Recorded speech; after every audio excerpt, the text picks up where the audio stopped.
ಬಗ್ಗೆ ನಿಮ್ಮ ಸಂದೇಹಗಳಿಗೆ ಇಲ್ಲಿದೆ ಉತ್ತರ. ಪರ್ಸನಲ್ ಫೈನಾನ್ಸ್ಗೆ ಸಂಬಂಧಿಸಿದ ಪ್ರಶ್ನೆಗಳಿಗೆ ಕ್ಷಣದಲ್ಲೇ ಪರಿಹಾರ. ಮನಿ9 ಆಪ್ ಮೂಲಕ ನಿಮ್ಮ ಪ್ರಶ್ನೆಗಳಿಗೆ ಉತ್ತರ ಕಂಡುಕೊಳ್ಳಿ. ನಿಮ್ಮ ಪ್ರಶ್ನೆಗಳನ್ನ ತಜ್ಞರ ಜೊತೆ ನೇರವಾಗಿ ಕೇಳಿ. ಹಲೋ ಮನಿ9 ನಲ್ಲಿ ನಿಮ್ಮ ಪ್ರಶ್ನೆಗಳನ್ನ ಕೇಳಿ. ಈಗಲೇ ಡೌನ್ಲೋಡ್ ಮಾಡಿ ಮನಿ9 ಆಪ್. Download now. ನಮಸ್ಕಾರ, ಮನಿ9 ಕನ್ನಡದ ಎಕ್ಸ್ಪ್ಲೇನರ್ ಕಾರ್ಯಕ್ರಮಕ್ಕೆ ಸ್ವಾಗತ. ನಾನು ಮಲ್ಲನಗೌಡ ಮಾಲಿ ಪಾಟೀಲ್. ಬನ್ನಿ, ಇವತ್ತಿನ ಎಪಿಸೋಡ್ನಲ್ಲಿ ನಾವು ಈ ಕ್ರೆಡಿಟ್ ಕಾರ್ಡ್ ಬಿಲ್ಲಿಂಗ್ ಸೈಕಲ್ ಬಗ್ಗೆ ಒಂದಷ್ಟು ಡೀಟೇಲ್ ಆಗಿ ತಿಳಿದುಕೊಳ್ಳುವಂತಹ ಪ್ರಯತ್ನವನ್ನು ನಾವೀಗ ಮಾಡ್ತಾ ಹೋಗೋಣ. ಕ್ರೆಡಿಟ್ ಕಾರ್ಡ್ ಬಿಲ್ಲಿಂಗ್ ಸೈಕಲ್ಗೆ ಸಂಬಂಧಿಸಿದಂತೆ ಕೆಲವು ನಿಯಮಗಳನ್ನು ಭಾರತೀಯ ರಿಸರ್ವ್ ಬ್ಯಾಂಕ್ ಅಂದರೆ RBI ಬದಲಾಯಿಸಿದೆ. ಈ ಬದಲಾವಣೆಗಳು ನಿಮ್ಮ ಕಾರ್ಡ್ ಬಿಲ್ಲಿಂಗ್ ಸೈಕಲ್ ಮೇಲೆ ಪಾಸಿಟಿವ್ ಆಗಿ ಪರಿಣಾಮವನ್ನು ಬೀರಬಹುದು. ನಿಮ್ಮ ಬಳಿ ಕ್ರೆಡಿಟ್ ಕಾರ್ಡ್ ಇದ್ದರೆ ಇದೊಂದು ಗುಡ್ ನ್ಯೂಸ್. ಹಾಗಿದ್ರೆ ನಿಮಗೆ ಈ ನಿಯಮಗಳಲ್ಲಿ ಆಗಿರುವ ಬದಲಾವಣೆಗಳು ಯಾವ ರೀತಿ ಲಾಭದಾಯಕ ಆಗಿವೆ ಅದನ್ನೇ ನಾವೀಗ ನೋಡ್ತಾ ಹೋಗೋಣ. ನೋಡಿ, ಕಳೆದ 2022ರ ಏಪ್ರಿಲ್ನಲ್ಲಿಯೇ RBI ಕ್ರೆಡಿಟ್ ಮತ್ತು ಡೆಬಿಟ್ ಕಾರ್ಡ್ಗಳಿಗೆ ಸಂಬಂಧಿಸಿದ ಕೆಲವು ನಿಯಮಗಳನ್ನು ಪರಿಚಯಿಸಿತ್ತು. ಪ್ಲಾಸ್ಟಿಕ್ ಮನಿ ಅಂದರೆ ಕ್ರೆಡಿಟ್ ಕಾರ್ಡ್ನಂತಹ ಬಳಕೆಯ ಮೇಲೆ ನಿಯಂತ್ರಣ ಇಡುವುದು ಇದರ ಉದ್ದೇಶ ಆಗಿತ್ತು. ಈ ನಿಯಮಗಳು ಜುಲೈ 2022ರಲ್ಲಿ ಜಾರಿಗೆ ಬಂದವು. ಈ ನಿಯಮಗಳನ್ನು ಕಟ್ಟುನಿಟ್ಟಾಗಿ ಪಾಲಿಸುವುದಕ್ಕೆ RBI ಬ್ಯಾಂಕುಗಳಿಗೆ ಸೂಚನೆಯನ್ನು ಕೊಟ್ಟಿತ್ತು. 2022ರಲ್ಲಿ RBI ಹೊರಡಿಸಿದ್ದ ನಿಯಮದ ಪ್ರಕಾರ ಕ್ರೆಡಿಟ್ ಕಾರ್ಡ್ ಬಳಕೆದಾರರು ಒಮ್ಮೆ ಮಾತ್ರ ತಮ್ಮ ಬಿಲ್ಲಿಂಗ್ ಸೈಕಲನ್ನು ಬದಲಾಯಿಸುವುದಕ್ಕೆ ಅವಕಾಶ ಮಾಡಿಕೊಡಲಾಗಿತ್ತು. ಆದರೆ ಈಗ ಹೊಸ ನಿಯಮಾವಳಿಗಳನ್ನು RBI ಬಿಡುಗಡೆ ಮಾಡಿದೆ. ಮಾರ್ಚ್ 7ರಿಂದಲೇ ಜಾರಿಗೆ ಬಂದಿದೆ.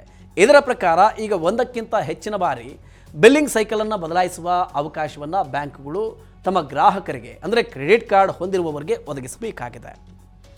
ಹಾಗಿದ್ರೆ ಈ ಬದಲಾದ ನಿಯಮ ನಿಮ್ಮ ಆರ್ಥಿಕ ಆರೋಗ್ಯದ ಮೇಲೆ ಯಾವ ರೀತಿಯ ಪಾಸಿಟಿವ್ ಎಫೆಕ್ಟನ್ನು ನೀಡುತ್ತೆ ಅದನ್ನು ಕೂಡ ನಾವೀಗ ನೋಡೋಣ. ನೋಡಿ, ಕ್ರೆಡಿಟ್ ಕಾರ್ಡ್ನ 2 ಸ್ಟೇಟ್ಮೆಂಟ್ ಡೇಟ್ಗಳ ನಡುವಿನ ಅವಧಿಯನ್ನು ಬಿಲ್ಲಿಂಗ್ ಸೈಕಲ್ ಅಂತ ಕರೆಯಲಾಗುತ್ತೆ. ಸ್ಟೇಟ್ಮೆಂಟ್ ಡೇಟ್ ಅನ್ನೋದು ಆ ತಿಂಗಳ ಬಿಲ್ ಜನರೇಟ್ ಮಾಡುವ ದಿನಾಂಕ. ಈ ಬಿಲ್ ನಿರ್ದಿಷ್ಟ ದಿನಾಂಕದಂದು ಜನರೇಟ್ ಆಗುತ್ತೆ.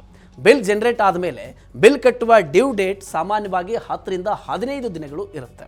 ಅಂದರೆ ಕಾರ್ಡ್ ಬಳಕೆದಾರರು 45 ದಿನಗಳವರೆಗೆ ಬಡ್ಡಿ ರಹಿತ ಅವಧಿಯನ್ನು ಪಡೆದುಕೊಳ್ತಾರೆ. ಈ 45 ದಿನಗಳಲ್ಲಿ ಬಿಲ್ಲಿಂಗ್ ಸೈಕಲ್ನ 30 ದಿನಗಳು ಮತ್ತು 15ರಿಂದ 20 ದಿನದ ಡ್ಯೂ ಡೇಟ್ ಅವಧಿ ಸೇರಿಕೊಳ್ಳುತ್ತೆ. ನಿಗದಿತ ದಿನಾಂಕದೊಳಗೆ ಬಿಲ್ ಪಾವತಿಸದಿದ್ದರೆ ಬಡ್ಡಿಯನ್ನು ವಿಧಿಸಲಾಗುತ್ತೆ. ನಿಗದಿತ ದಿನಾಂಕದ ನಂತರ ಮಾಡಿದ ಯಾವುದೇ ಪಾವತಿಗೆ ವಿನಾಯಿತಿ ಇರೋದಿಲ್ಲ. ಹಾಗಾದರೆ ಹೊಸ ನಿಯಮದಿಂದ ಏನಾಗುತ್ತೆ ಅನ್ನೋದನ್ನು ನಾವೀಗ ನೋಡೋಣ. ನೋಡಿ, ಕ್ರೆಡಿಟ್ ಕಾರ್ಡ್ ಬಿಲ್ಲಿಂಗ್ ಸೈಕಲ್ ಬದಲಾಯಿಸುವುದಕ್ಕೆ ಸಾಧ್ಯ ಇರೋದ್ರಿಂದ ನಿಮ್ಮ ಕೈಯಲ್ಲಿ ಹಣ ಇರುವಂತಹ ಸಮಯದಲ್ಲಿಯೇ ಬಿಲ್ಲಿಂಗ್ ಡ್ಯೂ ಡೇಟ್ ಬರುವಂತೆ ನೀವು ನೋಡಿಕೊಳ್ಳಬಹುದು. ಅಲ್ಲದೆ ನಿಮ್ಮ ಖರ್ಚು ವೆಚ್ಚದ ದಿನಾಂಕಗಳನ್ನು ಅಂದಾಜು ಮಾಡಿಕೊಂಡು ಕ್ರೆಡಿಟ್ ಫ್ರೀ ಪೀರಿಯಡ್ ಅವಧಿಯನ್ನು ಹೆಚ್ಚು ಮಾಡಿಕೊಳ್ಳಬಹುದು.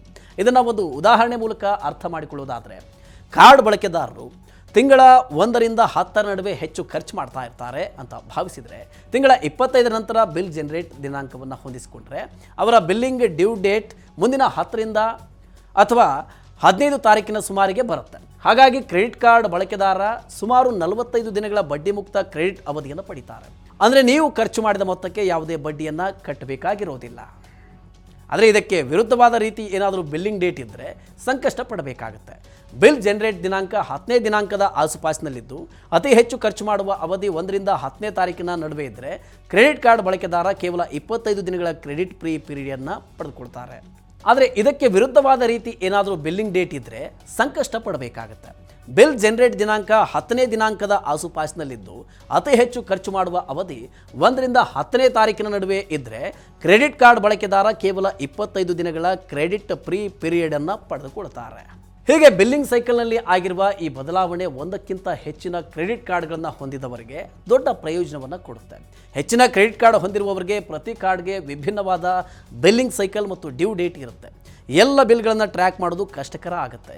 ಇಂತಹ ಸಂದರ್ಭದಲ್ಲಿ ಕಾರ್ಡ್ದಾರರು ಎಲ್ಲ ಬಾಕಿ ದಿನಾಂಕವನ್ನು ಒಂದೇ ಡೇಟ್ಗೆ ಸೆಟ್ ಮಾಡಿಕೊಳ್ಳುವಂತೆ ಬಿಲ್ಲಿಂಗ್ ಸೈಕಲನ್ನು ಹೊಂದಿಸಿಕೊಳ್ಳಬಹುದು. ಹಾಗಿದ್ರೆ ಈ ಬಿಲ್ಲಿಂಗ್ ಸೈಕಲ್ ಬದಲಾಯಿಸುವುದು ಹೇಗೆ ಅನ್ನೋದನ್ನು ಅರ್ಥ ಮಾಡಿಕೊಳ್ಳೋಣ. ಬಿಲ್ಲಿಂಗ್ ಸೈಕಲ್ ಬದಲಾಯಿಸುವುದಕ್ಕೆ ನೀವು ಬ್ಯಾಂಕ್ ಅಥವಾ ಕಂಪನಿಯ ಕಸ್ಟಮರ್ ಕೇರ್ಗೆ ಇಮೇಲ್ ಮಾಡಬಹುದು. ನೀವು ಸಹಾಯವಾಣಿಗೆ ಕರೆ ಮಾಡಿಯೂ ರಿಕ್ವೆಸ್ಟನ್ನು ಸಲ್ಲಿಸಬಹುದು.